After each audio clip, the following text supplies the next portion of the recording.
Welcome back to The Ed Show. Thanks for watching tonight. The fiscal cliff negotiations began today, and a key point is asking the wealthiest Americans to pay a little more. That's why a group calling itself the Patriotic Millionaires went to Washington this week to say, tax us. We can take it. This deal shouldn't be done on the backs of the elderly and the disabled in this country. It is vitally important to protect Medicare. If the current trend continues, get this, employers will cover less than 10% of retirees' health care costs by the year 2031. The figure used to be as high as 50%. So when someone retires, it's not like the company's going to be there with health care coverage for you. It's going to be less than 10% by that year I just said. That's a big problem. That's why we got to protect it. Let's turn to Nick Hanauer, partner with the Second Avenue Partners and part of the group of the Patriotic Millionaires who went to Washington, D.C. yesterday to call for higher taxes on wealthy Americans. And Tara Dowdell is with us tonight, Democratic consultant. Great to have both of you with us. Nick, you first. Thank you for having us. What kind of an impact do you think you can have on lawmakers? I know you've got quite a group put together, wealthy Americans who have said, look at my finances, this is what we can do, this is what we've got to do. What kind of impact can you have? Well, I think it's important to make the argument to these lawmakers that not only are we willing to be taxed more, but more particularly that the prosperity of the country depends on us being taxed more. Look, this fiscal cliff issue and the campaign itself was an argument between two competing ideas about where prosperity and jobs come from. The Republican trickle-down idea that if you pour money into somebody like me, like an ingredient, jobs will pop out of us like donuts, or the alternative, which is middle-out economics, the idea that in a capitalist economy, prosperity comes from investing in the middle class. And when the middle class thrives, so do business people like me. And, you know, that argument needs to be made. It's not just that we want to pay more taxes because we love the country. We actually have a huge stake in the middle class. And the better they do, the better we'll do. And that's why high tax rates for wealthy people are correlated, actually, with high rates of growth. Yeah. Tara, the politics of this. The president has on the table a proposal. Let's do the deal for 98% of Americans right now. Doesn't that arm Republicans with the talking points to be able to go back home and say, hey, to 98% of you, I didn't raise your taxes? Why won't they take that deal?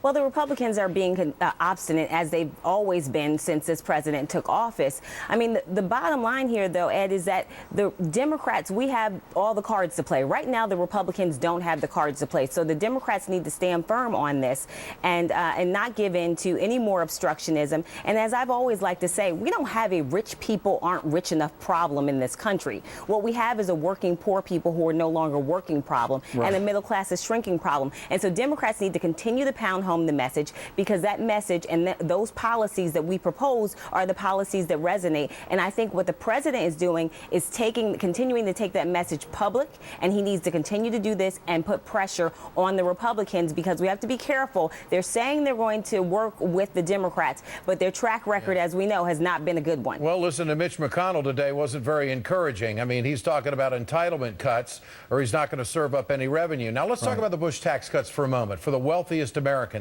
almost $1 trillion is saved over 10 years, $42 billion in the first year alone if we go back to the old rates.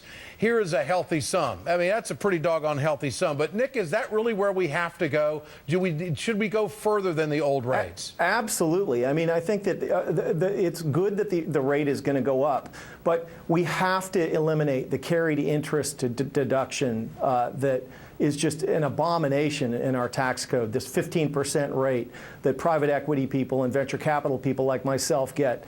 We have to let dividends go back up to the same rate that working people pay on taxes. So address the unearned income is what you're talking about. Absolutely. The unearned income is a problem that is it's equally pernicious, unfair, and it robs the Treasury of really important funds. But if I could make one more point, people think that the Republicans are afraid that the economy will be harmed when tax rates go up on the rich. It's the opposite of the truth. They're terrified that when tax rates go up on the rich, it's not going to harm the economy. Yeah. And 30 years of ridiculous orthodoxy are going to go down the drain with it. All right, I want to play this soundbite by Mitch McConnell today. Here it is.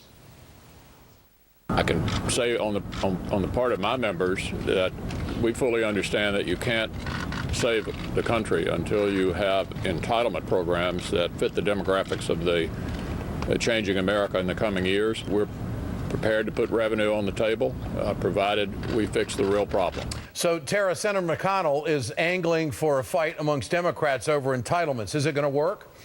Well, I think obviously he hopes it will work. I don't think it will work this time because the bottom line here is that the public has made their choice in this election. And President Obama was very clear throughout this election. He's been clear that he did not want to raise, that he did not want to continue the Bush tax cuts for the top income earners. So I do think, though, that one thing I want to see more Democrats do is those of us who are, not in Congress, we need to be out there pushing, too. Because last time what happened was the president got elected and everyone acted like he was going to be a magician and that he could rule single-handedly and do all these things. And we need the public to push back and also let them know that we are not going to stand for this anymore. It has to be, people have to sacrifice. There is no political off-season is what I'm hearing. Nick Hanauer, Tara Dowdwell, great to have you with us tonight. Thanks so much. Thanks. There's a lot more coming up in the next half hour of The Ed Show. Stay right with us.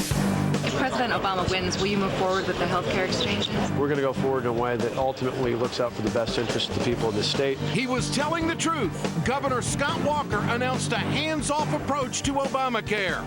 The Nation's John Nichols will tell us why it's good news for Wisconsinites. Tonight, I'll blow the top off these secessionists. This is a petition asking the government to let